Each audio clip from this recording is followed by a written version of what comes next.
Hi, this is Maya from the Worldwide Good News, and I have Bryan Franklin.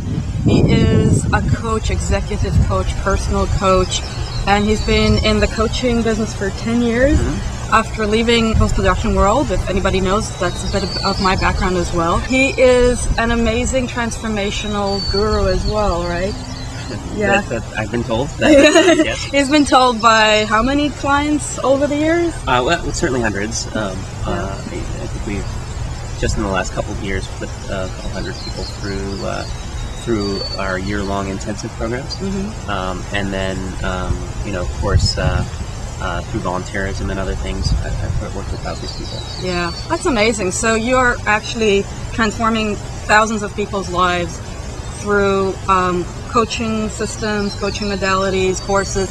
How did he start? Like, when did he actually know that was what you want to do in your life?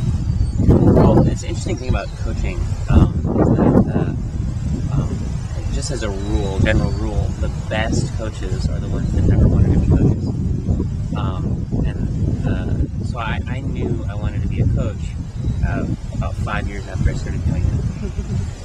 It wasn't something like I thought immediately that I knew that's what I wanted to do.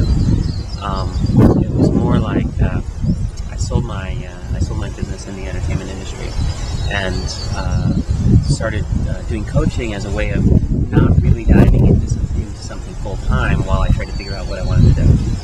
And coaching was great because I could work for a couple of days a month and make a decent salary. And that couple of days a month turned to 8 or 10 days, and that decent salary turned into quite a lucrative income. And what I realized over time, it took about 4 or 5 years, I realized that coaching can be sort of the ultimate form of value delivery in its rawest form. So when you're coaching, there's no deliverables, there's no work product, you're not doing anything, right? You're essentially just interacting with another human being. And out of your interaction with another human being, they have to perceive sufficient value to feel good about continuing to pay you. So how do you, with no preparation and no deliverables, how do you show up with another human being, spend an hour with them, and you just deliver from your being, deliver value to them? And that was an interesting question, and one that I've enjoyed refining over the years.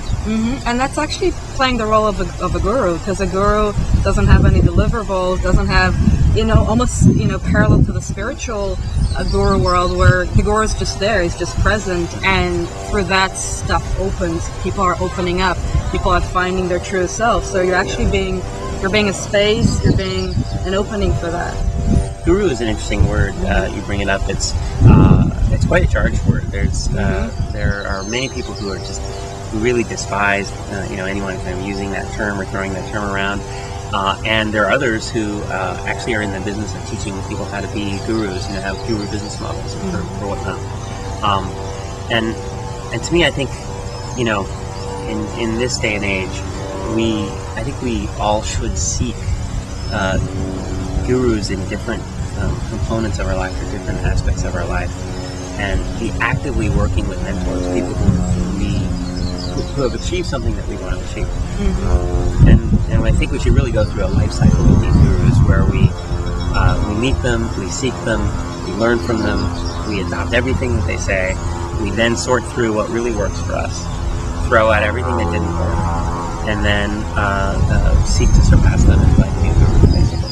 But if you can sit across from someone and have a dialogue where both of your minds are open, and that someone that you're having a dialogue is a living example of I can, then you can start to believe in a very real sense that you can too. And so if you're thinking about yourself as a guru, or you want to be a guru, or have a guru business model, or you're looking for a guru, I think that's the main thing I would sort for is, do you have the experience when you're around this person that you can? Yeah.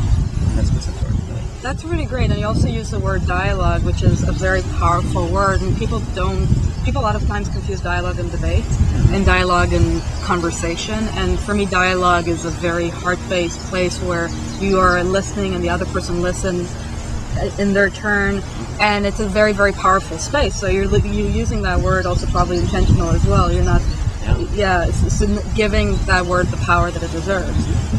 So that's really great. All the best stuff I've ever learned about business, spirituality, sexuality, I've all learned that from my clients. So, over the years that I've had the fortune, I've been really lucky to work with some extraordinary people. And so you can bet that if I'm working with a CEO who's on his third internet startup, he sold his first two for $500 million each. You can bet that I'm listening to him as much as he's listening to me, and my kind of demonstrating how to learn from someone, then is a way of teaching him how to learn from his employees, and then it just creates more of a learning culture. And learning cultures, as Peter Senge, if you're familiar with his work, he wrote a book called The Fifth Discipline, and he equated success basically in our organization to the degree to which it was a learning culture. And he said he could measure the degree to which it was a learning culture by the ratio of inquiry to advocacy in the dialogue. Obviously, favoring inquiry, about 60-40 should be advocacy and the idea. In your business, in your life, wherever you are, ask the right questions and then listen to the answer. Yes. So that's what you're talking about, right? Yes. I think there's an overemphasis when we talk about personal stories. There's an overemphasis on sort of what decisions were made. I just got back from an amazing trip called the Summit at Sea, which was a group of 1,000 entrepreneurs all on a cruise ship together for 3 days, sharing ideas. And entrepreneurs were, everything from people you've never heard of, just new, really wonderful ideas, all the way up to Richard Branson and Peter Thiel, and some really amazing folks. And a lot of the focus of the trip was talking about decisions. How did you make the decision to make Facebook? How did you make the decision not to sell it for $1 billion? How did you make these decisions? And I think the how do you make your decisions actually has a much greater effect on your path than the decisions that you end up making. What's the mechanism that you use to decide? It's not that I decided to be a coach, or that I decided to go into this industry, or that I decided it's what I was paying attention to, or how I decided, that I think has made the difference for me. And the way I made those decisions is paying attention to my own experience and the experience of those around me, and the degree of ease. So when I make a decision, what follows that decision should be a greater degree of ease for me and for them. Focusing your attention and time on your genius, on things that you're good at. Life is easy when you're doing the things that you're amazing at, and life is really hard. And it's a deep struggle when you're engaged in things that you're not good at. So can you customize your life so that it leverages things that you're a genius at? And if you're doing that, then your life should feel easier to your own body, should feel easier to your heart, should be easier to your loved ones, should be easier to your friends, to your colleagues. So every decision you make, there should be more ease in the system, and that tells you that you're being guided by your genius. And then, follow that path, iterate that for 5 years, 10 years, 20 years, and you'll be up to doing some pretty extraordinary things. That's a great message, and this is very much my life for the past few years, because I went from being very sick to a point that my body was said stop. And if you ever get that, know that something is happening and you're not on your path, you're not working with your genius, you're not using the right part of your brain. And I realized that I wasn't using the right part of my brain. And whenever I do an interview, whenever I talk to amazing people, whenever I engage with entrepreneurs and start the conversation, or working with new people, I feel ease, I feel relaxed, I feel present. So for me personally, what you just said completely resonated. Good. And it was really, just really helped me reflect like a soundbar back to me that I'm on the right path. And I hope it did something for you guys, because it's really, really great. And so you have on your website, you said, there's a question I'm just going to ask you, and you're just going to answer because you said it changes. Okay. If you could coach the world, what would you coach it to do? So this question was originally asked to me by Barbara Buck-Sever. She said, and what she was noticing was that often I'm coaching an executive, but I'm also coaching that executive in the context of their company.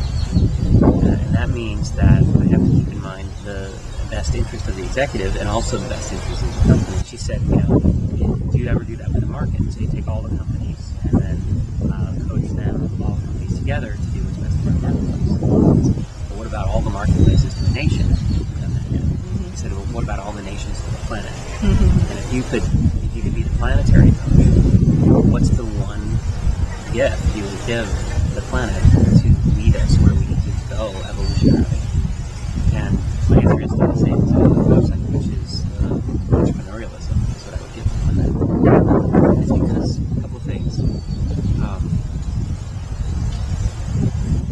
An entrepreneur is someone who's taken their life into their own hands.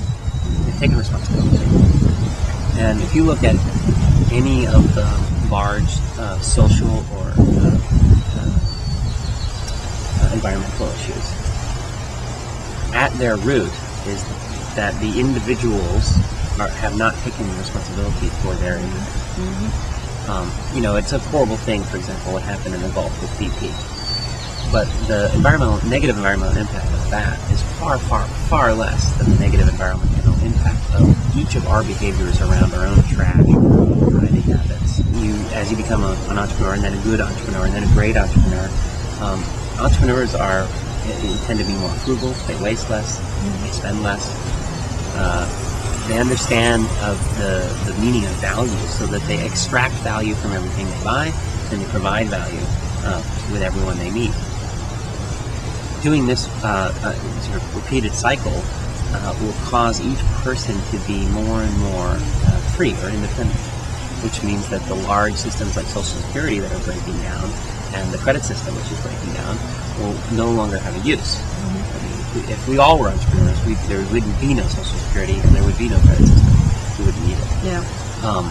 And so the kind of the mega systems which are now crippled and crumbling, putting us at risk, just would not be needed. And then lastly, human beings are an interesting intersection between a instinct for individuality. If you get 40 people in a room all wearing red, you don't want to go buy a red dress. You want to wear something different. And it's the intersection between that desire and the desire to belong. Not wanting to stick out. So every time you're in a situation with a group of people, they're all the same, you have a conflict internally. I want to be like them, but I also want to be individual. You don't want to be boxed in or pigeonholed. So sorting out that question, each of us as entrepreneurs will interact and will become a self-organizing system. And in that self-organizing system, social problems will disappear. Yeah, I mean, I love discussing utopian conversations like this because it's very, very close to my belief and the way I see things. It's, I don't know if it was Rousseau that talked about enlightened anarchism. Yes. And it's anarchism. It's not real. It's the idea that small groups of interest that really work well together would really work together with everybody else, and together they'll create a bigger organism that's not ruled from the above but ruled by the people. So it's really something that as a teenager I started to believe in, and it hasn't happened yet, but it's starting to. There's small places that are starting to act like that in San Francisco, for instance. I'm part of the hub, and it's beginning to be, and people are in the collaboration conversation. So you're talking about collaboration in its truest form. Yes. Yeah. And that's sort of a spontaneous collaboration based on relying on rather than overriding the self-interest of each of the individual contributors. Yeah. Yeah. And may I say it that you've been to Burning Man's, which is a great. This is going to be my 10th year, which is a great social experiment exactly on that, and it's very interesting to see how it works from clearly scientific way, and it's a lot of fun. We just go and experience, and so I mean there are modalities like that being practiced and tried and experimented around the world right now. We take about 50 people every year to Burning Man. I guess that number is going to be growing now, but. One of the reasons I'm very interested in the camp that we've created and leading that camp is we use it as an experiment to figure out what conditions drive volunteerism. Right. Because there's this weird sense that you have to like force people to help out, and that like you're at Burning Man to party and people are like, oh, I got to do kitchen duty, bummer. You have to kind of drag them to do their duties, and then once they're done doing their duties, then they can go party. And there's actually another way of doing it where you just created that the reward itself is by being in service. And when you can set up the right environment, then people actually want to help out because they get a sense of accomplishment and community from having helped out, and then they are actually generating the camp versus consuming it. So once we refine and understand what are the conditions that we take any average human being and put them in those conditions, and they just automatically want to be in service and contribute, and then I'm interested in creating those conditions where we're at. Yeah, that's great. I mean, Burning Man is such a great place to really study that. For me, where I'm at service every year is having a great meal, a huge meal for like it's growing every year, a 60 people camp. Right. So, you find the thing that really ignites you, and you go there. That's the realm of genius you were talking about. And you just, for each person it's a little bit different. So, of course, that's our desire to be unique. Yeah, exactly. You don't want to borrow someone else's genius, so you see them having it, you're like, that's going to do something. Exactly, yeah. That's such a great example. Yeah. Thank you so much, Bryan. Thank you for very your much. time today. Thank you very much, and good luck to you. I really wish you the best. Thank you. Thank you, and this was Maya from the Worldwide Good News.